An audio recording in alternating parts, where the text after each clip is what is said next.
Buenas tardes. En primer lugar, daros la bienvenida a nuestro magnífico Teatro Serrano, donde estoy segura que vamos a pasar una maravillosa tarde. Hoy presentamos Poenimios, poemario de Manuel Hervás Lino, y a continuación podremos disfrutar del concierto de la Camerata Académica Suso Corda, de la que Manuel es director. No se me ocurre una mejor manera que para pasar una agradable tarde de domingo. Saludar al resto de personas que me acompañan en la mesa: a Manuel Hervás Lino, el autor; David Montoliu Torán, historiador, profesor y escritor; y Rubén Ballestar Urbán, escritor y profesor. Como concejala de Cultura, para mí ha sido durante toda la legislatura una prioridad apoyar y dar visibilidad a los artistas y a los creadores de la comarca del Alto Palancia, y en especial de Segorbe, donde hay muchísimos y con muchísimo talento, como podemos ver hoy en esta mesa. Hoy presentamos, como digo, el poemario de Manuel de Lino. Para las personas que lo conocemos y que lo apreciamos, Manuel no necesita presentación. Clarinetista, con tiempo y una caña, como dice el poema de la página 60, director de orquesta y banda, compositor, artista sonoro y campanero. Porque las campanas son gritos de bronce y quien las toca lo sabe, página 59. Y tengo que añadir que escritor. Este es el primer libro que Lino presenta en solitario, aunque ya tiene otro, junto con otras 3 personas, editado, y también varios poemas editados o publicados en internet. Pero como Lino dice, sus poemas no están concebidos para ser publicados, sino para ser leídos, para ser interpretados en recitales musicales y de artes de vanguardia. Manuel, como compositor, ha estrenado varias obras en el extranjero, una de ellas en La Habana, en Cuba, otra en Lublin, en Polonia, y también su música ha sido emitida en Radio Nacional de España y en Apunt. Y recientemente acaba de terminar de componer una zarzuela que creo que tendremos la suerte de estrenarla aquí este verano en Segorbe. No me voy a extender más porque, como veis, Lino tiene una extensa e interesante carrera. Le voy a pasar la palabra a ellos, que son los que hemos venido a escuchar, y por supuesto disfrutar del concierto que sin duda pues, nos tiene preparado la Suso Corda. Y antes de terminar voy a tomar prestada una frase del gran director de orquesta valenciano, Gustavo Jimeno, y quiero decir que yo también tengo la suerte de estar rodeada de maravillosos músicos. Así que gracias a todas las personas que trabajáis, que ponéis música en nuestra comarca, que trabajáis por la cultura, entre los que te encuentras, Lino. Muchísimas gracias, enhorabuena por este magnífico y sorprendente poemario. Cuando queráis.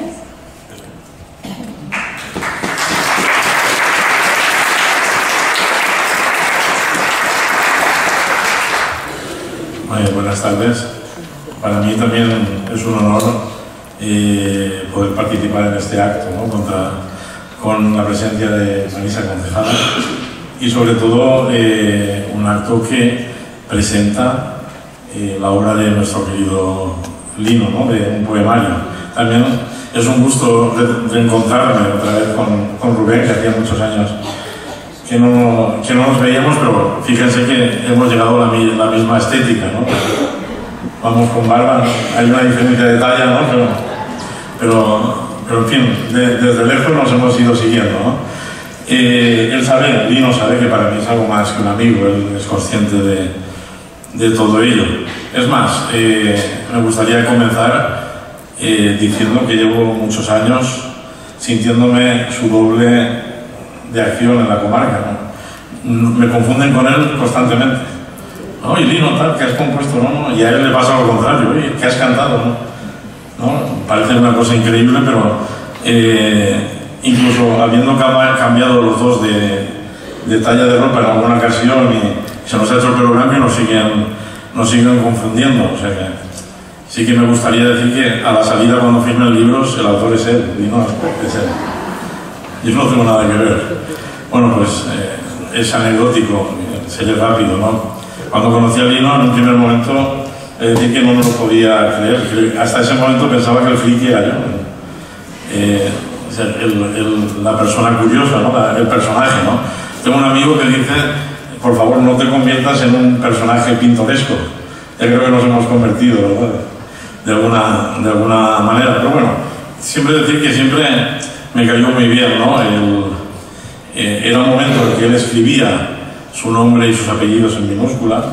Yo cuando he visto los nombres del libro digo, aquí ha habido un cambio, una madurez que no teníamos entonces, ¿no? Era una época en la que subir al coche de Lino era como entrar en los terrenos de la fuerza. No sé si sigue siendo igual o no, pero igual te tropezabas con una partitura de Mahler o ¿no? de Beethoven, en fin. Era un territorio inhóspito. Eso y la radio. Yo siempre se la pagaba porque siempre llevaba radio clásica. Era casi terrorífico, ¿no? Porque no estábamos habituados, ¿no? a todas las sinfonías en viajes largos y cortos, ¿no? También hay que decir que hubo en aquella época él era el rey un poco de las verbenas. No sé si lo recuerdan ustedes, pero también ha ido madurando, ¿eh? De cerrar muchas verbenas, ahora ni las pisa, prácticamente, ¿no? Y también fue una época en que estaba claro que, aunque su carrera se encaminaba hacia el mundo de la agricultura, está su padre por ahí, él no lo tenía tan claro. Yo creo que en alguna ocasión pensó como mucho poner a las patatas que cultivaba su padre música clásica, pero no fue por ahí la carrera del maestro, ¿no? Hubo un detalle que siempre me gustaría recordar, y es una vez que le acompañé a su casa, estaba su madre Vicenta, su recordada madre, su padre, en el que en el comedor tiene la fotografía de la comunión. La fotografía de la comunión, yo cuando vi la fotografía de la comunión de Lino, él lo sabe, me sentí turbado, porque en primer lugar había un símil, ¿no? Porque a ninguno de los dos nos vistieron de marinero, ¿verdad? Eso, como somos gente de interior, el mar nos pilla un poco, íbamos los dos con la misma chaquetita, con la misma cara de decir, Dios mío, pantalón corto, y fue una anécdota sencilla. También hemos de decir que, tal cual, permíteme Lino que te lo diga, pero siempre se ha dicho que según te caiga el traje de la comunión, así va a ser un poco tu vida, ¿no? Hay a quien le cae bien el traje y a quienes parecemos Luis Aguilera, ¿no? No, es cierto. Pero bueno, me recordó un poco la familia, es una familia como la mía,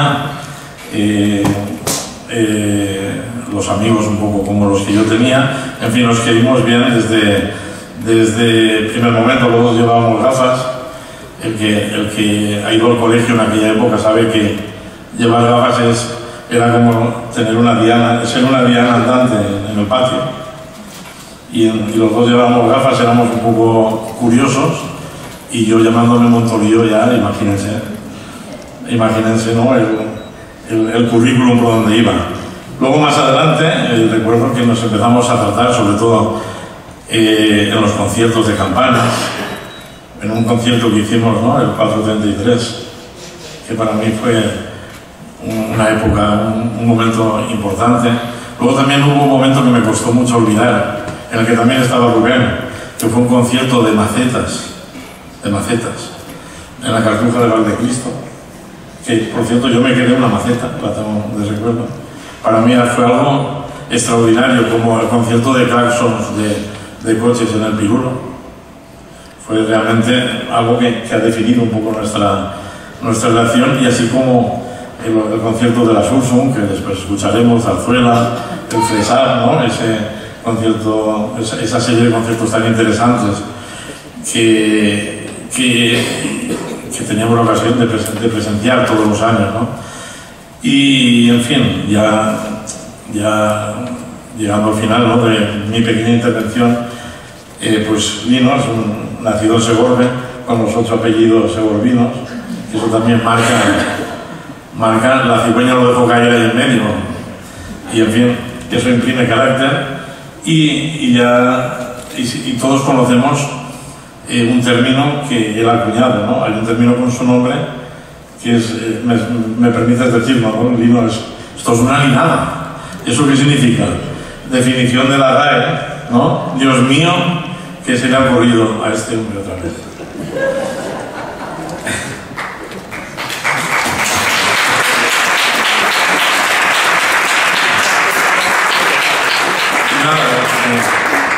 Yo sé que en cuestión de literatura Rubén es un especialista, yo simplemente soy de historia del arte, y lo único que puedo decir es que el libro es como una conversación con él, está lleno de esas sentencias, lo que más, chascarrillos, ¿no? Pensamientos, ocurrencias, es una delicia de ejemplar, y yo creo que vamos a disfrutar todos, van a disfrutar todos mucho, ¿no? Leyendo todas esas expresiones, todas esas ocurrencias del músico, del escritor, del profesor, a que todos él ya sabe que le queremos. Muchas gracias.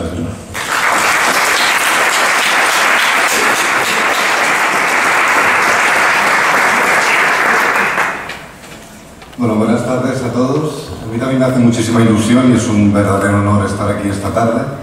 Por el mismo motivo que David, por la amistad que me une a Lino desde hace muchísimos años. Yo lo conocí cuando yo era muy pequeño. Lino fue uno de mis primeros profesores de solfeo, de mis primeros directores de banda, y conocerle fue como, no sé, como una revelación, ¿no? Cuando tú te sientes muy bicho raro y porque tienes inquietudes culturales un poco alejadas de la norma y conoces a una persona tan inquieta, con tanta sabiduría, con tanto bagaje, con tanta inquietud por hacer cosas y por seguir aprendiendo, pues para mí fue como una pequeña salvación. Yo empecé a escribir, de hecho, en gran parte, estimulado por Lino, que me pedía mis textos, que eran una locura, porque yo era adolescente y aquello no había por dónde cogerlo, y siempre me animó a seguir escribiendo. Y eso, yo era pequeño, el tiempo ha pasado, y ahora ya no tengo ni pelo, y eso quiere decir que llevamos muchos años de amistad, de una amistad más o menos intermitente, porque la lejanía geográfica nos ha hecho estar separados algún tiempo, pero siempre he tenido la sensación de que yo siempre he sido mucho más productivo cuando he tenido a Lino cerca. Hemos hecho una cantidad de cosas increíbles juntos, sobre todo cuando yo era muy joven. Recuerdo conciertos de campanas, espectáculos de gran formato en ciudades que eran una locura, que no sé si ahora nos atreveríamos a hacerlo, porque éramos bastante inconscientes y nos lanzamos a unas aventuras que eran un reto bastante fuerte. Hemos hecho recitales en locales, en bares, con Mari Carmen Masip, que estaba por aquí también. Hemos hecho, yo sé, de todo, cosas muy locas, recitales donde íbamos a tirarnos huevos a la cabeza, a romperlos, nos pintábamos, y allá donde íbamos lo sorprendente es que la gente aplaudía, que siempre nos sorprendía un poco, y lo más sorprendente es que luego volvían a vernos cuando repetíamos un espectáculo, proponíamos algo nuevo. Entonces, siempre me ha despertado muchas ganas de crear, ¿no? Lino siempre ha sido como una inspiración.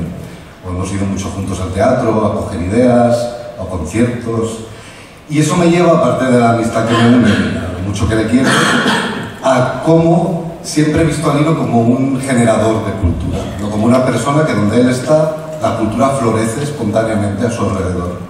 Aglutina gente de muchas inquietudes, actores, escritores, poetas, músicos, gente de la farándula en general, y parece que es como un imán, todo el mundo se va acercando a él y van floreciendo proyectos, ¿no? Y va liando a gente, nos lía, ¿no? El típico comentario que teníamos siempre es de, mira, ya me he liado Lino para hacer un espectáculo raro, percutiendo una zeta, lo que decía David, o, no sé, haciendo un concierto para pelota y guitarra eléctrica. Cualquier locura que se os pueda ocurrir, la hemos hecho, seguro. Cualquier cosa sobre un escenario, la hemos hecho, con mucha valentía y con algo de inconsciencia. Entonces, yo siempre he visto a Lino como una especie de catalizador o de propiciador de la cultura. Y siempre he alucinado con cómo ha dinamizado la vida cultural de esta comarca, la cantidad de espectáculos, siempre está trabajando para la comarca, la mayor parte de las veces de una forma altruista, sin remuneración económica, por amor al arte, que es lo que nos gusta, el arte, y tenemos mucho amor al arte. Y cómo consigue juntar a gente, unir gente que no se conocía y que a los 2 días de conocerse ya estamos haciendo proyectos culturales juntos. Y eso es súper importante en una comarca como la nuestra, porque somos pocos habitantes, porque algunas localidades no tienen ni la suerte de tener teatro o espacios para fomentar la cultura, el teatro, la música, y Lino siempre lo ha hecho donde ha podido, en la calle, en un bar, en una iglesia, en el ayuntamiento, en donde sea. Y eso es súper necesario en un sitio, en una comarca con las características de la nuestra. Entonces creo que es una labor súper importante y que no será lo suficiente, el trabajo que ha hecho Lino por la cultura del Alto Palancia. Y pasamos, porque yo vengo a hablar de su libro. Este libro es una maravilla. Claro, cuando Lino te da su libro, siempre piensas, a ver, ¿no? A ver qué ha hecho Lino, porque todo lo que pasa en esa cabeza, a ver qué parte nos quiere enseñar, ¿no? Y leerse este libro es conocer a Lino. Los que ya le conocéis, lo reconoceréis, y los que no estéis tan familiarizados con él, lo conoceréis plenamente, porque esto es muy Lino, esto es súper Lino. Y es maravilloso, la lectura se hace muy amena, son poemas cortos pero densos algunos, no es una lectura para hacerla así a la hoja, sino es una lectura para detenerte, meditar, pensar, y sobre todo lo que más agradecí cuando me lo leí la primera vez fue lo que me reí. Os vais a reír un montón. Cuando lo leáis hay ocurrencias, hay chistes, hay refranes cambiados que son súper ingeniosos y están intercalados entre otro tipo de contenido, a veces más cultural, reflexiones más profundas, y cuando sale una de estas chispas de humor es maravilloso. Yo me reí, pero muchísimo, a carcajadas en la cama. Yo creo que lo vais a disfrutar un montón. Aquí hay referencias culturales súper chulas, hay pensamientos súper interesantes, hay caprichos muy divertidos, hay paranoias muy buenas y hay mucha libertad. Hay libertad de estilo, de género, de métrica, de ritmo. Esto es una maravilla. Yo creo que lo vais a disfrutar mucho, que nadie se vaya sin uno porque de verdad no vais a arrepentir, es una pasada. Y poco más que añadir, es una lectura súper disfrutable, de una persona súper disfrutable, a la que todos los que le conocemos lo admiramos y le queremos un montón, y da gusto poder tener su primer ejemplar entre las manos y en la mesilla de noche para cogerlo de vez en cuando y ojearlo como quien ojea un poema en un libro, como quien se lee un versículo de la Biblia al azar. Es un poco para cogerlo y disfrutar y que te sorprenda por la página que lo abres. Así que nada, darle la enhorabuena a Lino por la publicación y desearos a todos y a todas una feliz lectura. Y ya está, muchas gracias.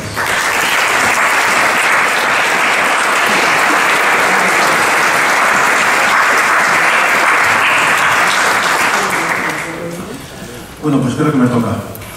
Buenas tardes a todos, a todas. Muchísimas gracias por vuestra presencia. Muchísimas gracias, Marisa, por tus palabras, por la organización del evento. Rubén David, Gonzalo Rodríguez, ¿verdad? Muchísimas gracias. Sabéis que sois parte de este libro, los dos estáis reflejados aquí. Cuando le comenté a David que Rubén iba a ser el presentador del libro, su expresión fue muy simple, muy campechana, fue ¡hostia! ¿Vale? Son dos personas muy distintas, dos estéticas muy distintas, pero en realidad son dos partes de la misma moneda, son dos formas de ver la cultura que las dos me gustan, las dos sigo y las dos intento seguir.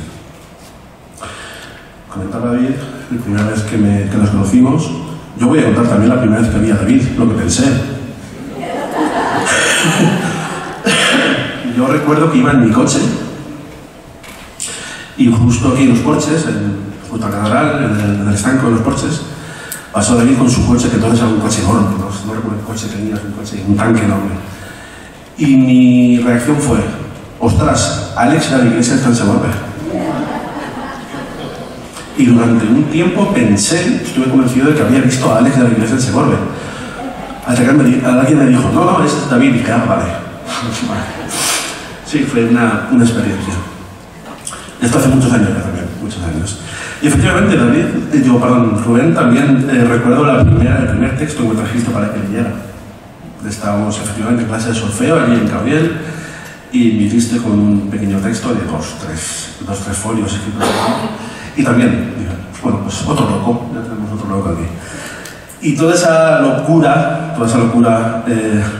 tan apolínea y dionisíaca por cada extremo, tan cara y cruz, homérica, es lo que siempre me ha guiado un poquito, lo que siempre me ha gustado, ¿no?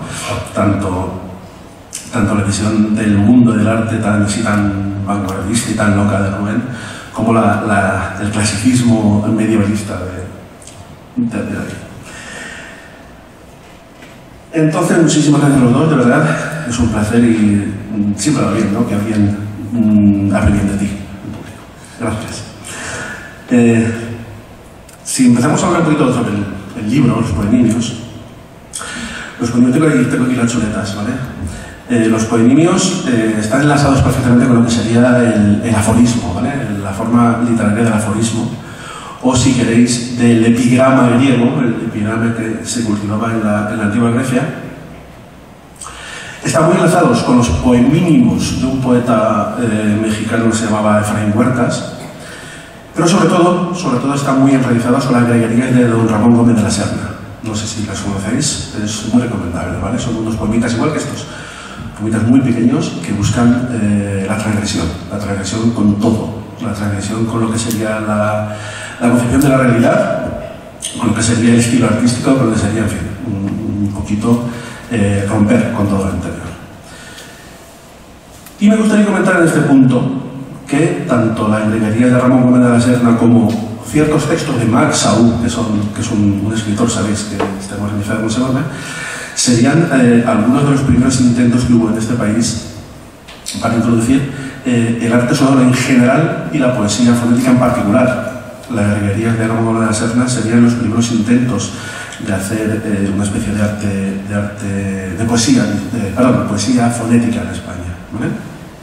Algunos textos también de Marc Saúl. David ha nombrado antes el FLESAP, el Festival de Libros de Expresión Sonora de Alto Palencia, un festival que desapareció porque, en fin, no daba más de sí ya, parece ser. Y uno de los proyectos que quedaron pendientes en este festival fue precisamente reivindicar las figuras de Marc Saúl y Ramón Gómez de la Serna como precursores de la poesía fonética en España. Entonces, aforismos. Sabéis que últimamente están muy de moda las inteligencias artificiales estas de creación de texto. Yo el otro día estuve trapicheando con una de ellas. Sabéis que ahora hay dos que están muy de moda, la de Windows y la de Google. Yo estuve jugando con la de Windows. Es muy divertido. Es muy divertido porque a veces te sorprende porque le haces preguntas y te responde de una forma que dices, ostras, espérate, que parece que es una persona. Otras veces no, otras veces te das cuenta que es una máquina. Y el otro día, jugando un poquito con la máquina esta, le pregunté qué era un aforismo.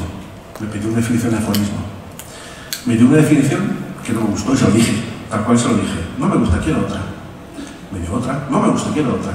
Eso estuvo un poquito provocando a la máquina hasta que me dio una definición de aforismo que me marcó mucho, me gustó mucho. ¿Por qué? Parecía que estaba hablando de mí y de mi libro. Dijo que un aforismo es un chiste en el cual no te hace reír, sino que te hace pensar.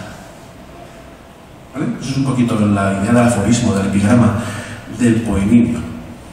Son poemas niños, poemas muy pequeñitos, muy cortitos, pero que lo que buscan es eso, usualmente.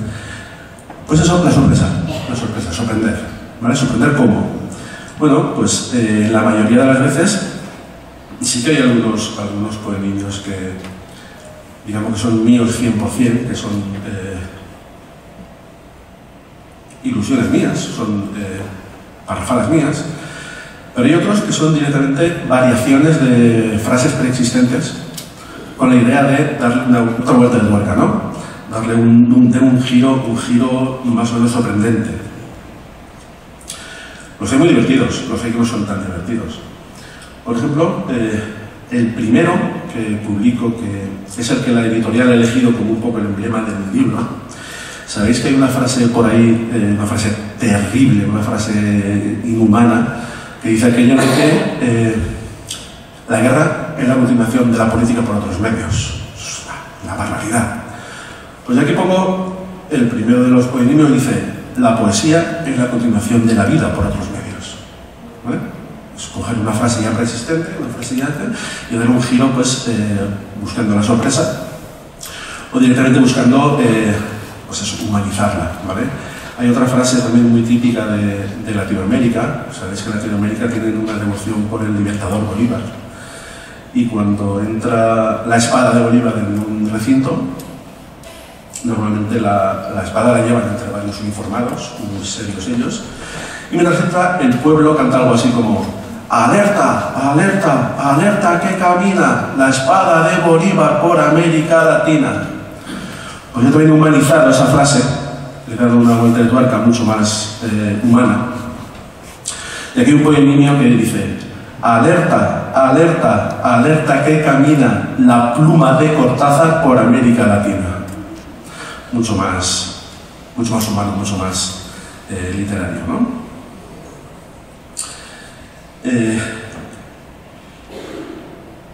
Bueno, hay algunos que son un poquito, como decía Rubén, me permitió la libertad de tirar como un francotirador a determinadas personas, ¿no?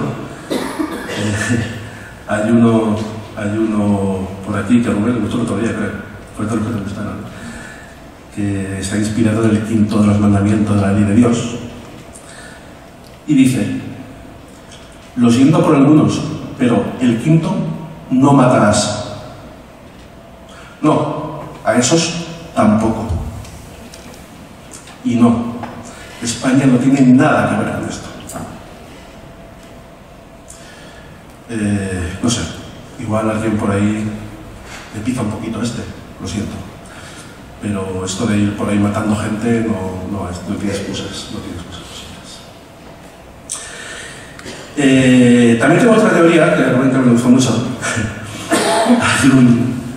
Hay un poemillo que se titula Shakespeareana, de Shakespeare, y dice: Romeo y Julieta, los amantes de terreno. ¿Vale? Yo siempre he pensado que, bueno, Shakespeare era inglés, es decir, pirata, ¿vale? Yo siempre he pensado que Romeo y Julieta es una copia de los amantes de terreno que el Shakespeare escuchó por algún sitio y se la apropió como buen británico. Pero hay muchos británicos en la sala, pero es lo que hay, ¿vale? Hay otro, por ejemplo, muy divertido. ¿Sabéis, conocéis la frase esta que dice: si sale con barba San Antón y si no a la Purísima Concepción, ¿no? Bueno, no sé qué. Pues aquí hay uno que se titula Poetas y Poetrices. Porque he estado comentando antes nuestras danzas por ahí cuando hacíamos teatro, hacíamos festivales de poesía y cositas absurdas que están nuestras. Y una de las cosas que hicimos fue desarrollar un lenguaje muy nuestro, muy nuestro. Y en ese lenguaje nuestro, efectivamente, la mujer que hacía poesía era una poetriz. Mira, una poetriz. Si sale con barbas, Juan Ramón, y si no, Alfonsina o Concepción. ¿Vale? Dar un poquito la vuelta hacia nuestro mundo, hacia el que fue nuestro mundo de locura y de vanguardismo. Tampoco quiero destriparos todo, quiero que lo leáis. Pero por poner un ejemplo, ¿no? Por ejemplo, hay otro tema muy divertido que dice, en fin, hay una frase hecha que dice: a la cama no te irás sin saber una cosa más, ¿vale? Pues aquí yo he puesto uno que se titula Mercadotecnia, y que dice: a la cama no te irás sin ansiar una cosa más. Ese es el objetivo de la mercadotecnia, ¿no? Hacerte ansiar cosas que ni necesitas ni sabes que existen, a lo mejor. Y no sé cómo acabar un poquito. Bueno, vale. Hay algunos, también he de confesar, que, bueno, para los que no lo sepáis, si todo va como debe de ir este año de 2023, publico 3 libros, este es el primero, ¿vale? Y hay algunos poemillos que son el origen, son el inicio, como decimos los músicos, el motivo de otros poemas más largos, pero que primero nacieron como poemillo y a partir de ahí se desarrollaron. Hay uno, por ejemplo, que se titula Cara o Cruz, que es muy cortito, que dice: Lancé la moneda un día al aire y el turbión que ocasionó se empeña en no dejarme ver el resultado. Esto en su origen fue un poemillo así de cortito, y hoy en día, en el segundo libro que verá luz en mayo, si todo va bien, es el preludio, es el motivo de otro poema mucho más largo. Lo dicho, lo vais leyendo un poquito, como ha dicho Rubén, se lee muy rápido, se lee muy fácil, soy muy cortito. Y sobre todo lo que intenta es, pues eso, jugar un poquito a la mayéutica, la famosa mayéutica de los filósofos griegos, que te proponían una frase que muchas veces no tenía ningún sentido, entonces se ponían a discutir sobre esa frase que no tenía ningún sentido, pero al final de la jugada habían pensado y habían aprendido cosas. No había un resultado claro, porque, insisto, la frase no tiene ningún tipo de sentido común. Pero lo importante no era si la frase tenía o no tenía sentido, sino el proceso de pensamiento y de acercamiento a la frasecita esta. Y para acabar, simplemente, bueno, muchas veces nos hemos planteado, ¿no? Yo soy músico, además hago no solamente con música clásica, que vamos a escuchar a continuación en el concierto de ahora, hago muchas cosas muy raras, muchas cosas muy vanguardistas, y hago poesías, y hago cosas. Entonces, muchas veces me han preguntado ¿para qué? ¿No? ¿Para qué sirve el arte? ¿Para qué sirve la música? ¿Para qué sirve la poesía? ¿Para qué sirve todo este tipo de cosas? Yo creo que hay tres formas y tres caminos para comprender el mundo, para intentar comprender el mundo en el que vivimos. Uno es la ciencia en todas sus versiones, tanto las ciencias más científicas como las ciencias más de cariz humanista. Puede ser la historia, es historiador, puede ser la lingüística, puede ser la literatura. Otro sería, por supuesto, la filosofía, también con todas sus versiones, incluyendo dentro lo que sería la religión. Y por último está el arte, todas las artes, tanto las 6 artes clásicas griegas, como el séptimo arte que fue el cine, como todos los artes actuales, multimedia y todo este tipo de cosas. El arte es simplemente otra forma de intentar comprender el mundo, intentar comprenderlo desde cualquier punto de vista, tanto afrontarlo de frente, como rodearlo, como deformarlo con la intención de desmontarlo y ver todas sus piezas. Entonces, eso es lo que pienso cada vez que me pongo a componer, que me pongo a escribir, que me pongo a dirigir. Es una forma más de acercarme a mis ganas de comprender el mundo, ni más ni menos. Y no os aburro más. Muchísimas gracias a todos por vuestra presencia. David, Vanessa, Rubén, a todos vosotros y lo dicho, gracias.